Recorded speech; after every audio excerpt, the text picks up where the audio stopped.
मराठा समाज आरक्षण मिळावं यासाठी मनोज जरांगे पाटील खरं तर मुंबईला निघाले। आज त्यांचा दुसरा दिवस आहे। दुसऱ्या दिवशी किल्ले शिवनेरीच्या गडावरती जन्मभूमी आहे त्या ठिकाणी खरं तर माती लावून मुंबईकडे रवाना होणार आहे। आपल्यासोबत जरांगे पाटील आहे। दादा खरं तर आज तुम्ही निघालात, काय सांगा? सगळे नियम पाळून करणार। आज तुम्ही दुसरा दिवस आहे आंदोलनाचा।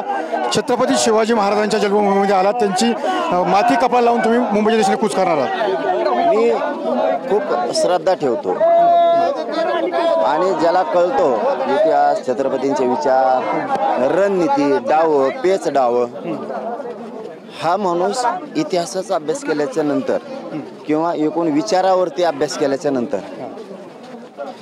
छत्रपतींच्या इतिहासाचा विचार जर केला, त्या विचाराचा आपण जर स्वतः साकारून ते घेतलं, कधीच अपयश येणार नाही तुम्हाला।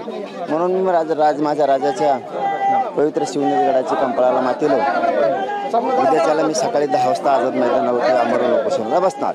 खरं तर मराठ्याला आरक्षण देऊन मन जिंकण्याची हीच वेळ आहे। तुम्ही मगाशी बोलताना सांगितलं मराठ्याला आरक्षण देऊन त्यांची मन जिंकण्याची हीच वेळ आहे, मात्र सरकारला कुठेतरी जाग येत नाही काय? आता याचा पुढं काय सांगू शकतो आपण, सांगा तुम्ही। त्यांनी आम्हाला कायमची परवानगी दिली पाहिजे। एक दिवसाची देऊन जास्त मराठ्यांचे मन दुखलेत, जास्त मन दुखलेत मराठ्यांचे। एक दिवसाची परवानगी दिली, तुम्हाला परवानगी देण्याचा अधिकार आहे, तर मग तुम्ही कायम परवानगी कमी दिली बेमुदत, ही प्रश्न आता गरीब विचारायला। याचा अर्थ तुमच्याच हातात होती परवानगी, तुम्ही मान्य न्यायालयात जाऊन मुद्दाम मराठ्यांच्या विरोधात लढला, ही भावना तयार झाली। परवानगी जर तुमच्याकडे होती, जायची गरज काय?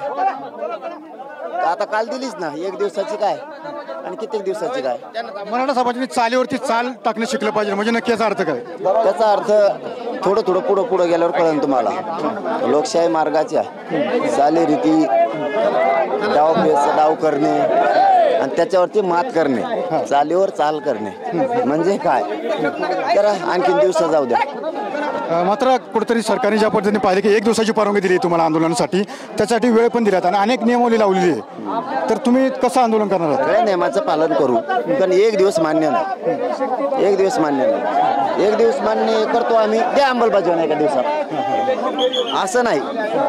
तुम्ही म्हणताल असं नाही होत कधी, त्याच्यामुळं मान्य न्यायालयाने सांगितलंय ते नवीन कायद्यानुसार परवानगी द्या आणि आम्ही पण सगळे नियम पाळू ना, आम्ही बारी बारीनं जाऊ, काही जण अलीकडे बसू आमच्या। कारण की काही आता तुम्ही लाखोंच्या संख्येने निघालात, 5000ची फक्त संख्येचं तुम्हाला लिमिट दिलेलं आहे। देऊ द्या ना, मग देऊ द्या ना, ते पण देऊ द्या। 5000 येते, पुन्हा दुसरे 5000 जातील। काही गावाकडे जाणार आहेत मला बसल्याच्या नंतर, आम्ही त्यांना सांगितलं 19ला मी बसलो, तुम्ही गावाकडे या, कारण इथं गावात, तालुक्यात, जिल्ह्यात, महाराष्ट्रभर आंदोलन सांभाळायचं। आणखी आम्ही आमच्या पद्धतीने आंदोलनाचे टप्पे केलेले आहेत यावेळेस, त्या टप्प्याप्रमाणे आम्हाला चालायचं, त्या पद्धतीने चालावं लागणार आहे आम्हाला। पण आपण फक्त आडमुठ्याची भूमिका मराठ्यांच्या एकाही पोराने घ्यायची नाही। आपले काही जण जर आझाद मैदानला गेले, काही तिथून अलीकडे जर थांबविले तर काही अडचण नाही ना, आपण जवळच आहेत। आपल्याला अडचण आल्यावर पुरा राज्य उभा राहणार। एकंदरीत अजितदादा पवार असतील किंवा एकनाथ शिंदे असतील यांची कुठेतरी तुम्ही समर्थन करता आणि फडणवीसांचं तुम्ही खरं तर त्यांच्यावर टीका करता, असं किती बोलू? कालपासून सन्मान केला का नाही, कौतुक केलं का नाही, परवानगी दिली, तुम्ही चांगले कामं करा ना। हे गरीबाचे मन जिंकायची संधी आहे तुम्हाला, लई सुवर्ण संधी, या संधीचं सोनं केलं पाहिजे। गरीब कधी उपकारी सरत नसतो। तुम्ही एखाद्याला आमदार केलं आणि त्याला जर मंत्री नाही केलं तर तो तुमच्या रुसून पक्ष सोडून जाईल, पण गरीब त्याचं एकदा जर काम केलं तर ते कधीच लांब जात नाही। मराठ्यांची मन जिंकायची योग्य संधी ही फडणवीस साहेबांनी घालवली नाही पाहिजे आणि सन्मान केला पाहिजे मराठ्यांचा, अपमान करायला नाही पाहिजे, नसता हे आंदोलन थांबणार नाही। आज दुसरा दिवस आहे आंदोलनाचा, आज तुम्ही खरं तर शिवनेरी गडावरती आलात, पुढील कसा तुमचं नियोजन असणार आहे? आझाद मैदानावरती, आझाद मैदानावरती। काल रात्री सुद्धा तुम्ही इथं पोहोचणार होता, मात्र संपूर्ण रात्रभर तुम्ही प्रवासामध्ये होता, तुम्ही आराम सुद्धा केला नाही आणि दुसऱ्या दिवशी पुन्हा एकदा शिवनेरी गडावरती चालताय। मला माझा समाजासाठी लढायचं, मला माझा समाज मोठा करायचा, शरीराच्या वेदनेचा विचार करून नाही ना चालला, वेदनेचा विचार करून।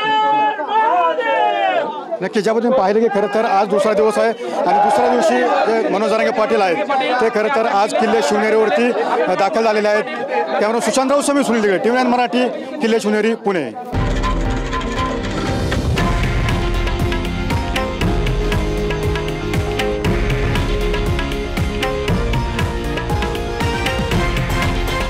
हे आहे देशातील नंबर 1 न्यूज नेटवर्क आणि आपण पाहत आहात TV9 मराठी, एकमेव.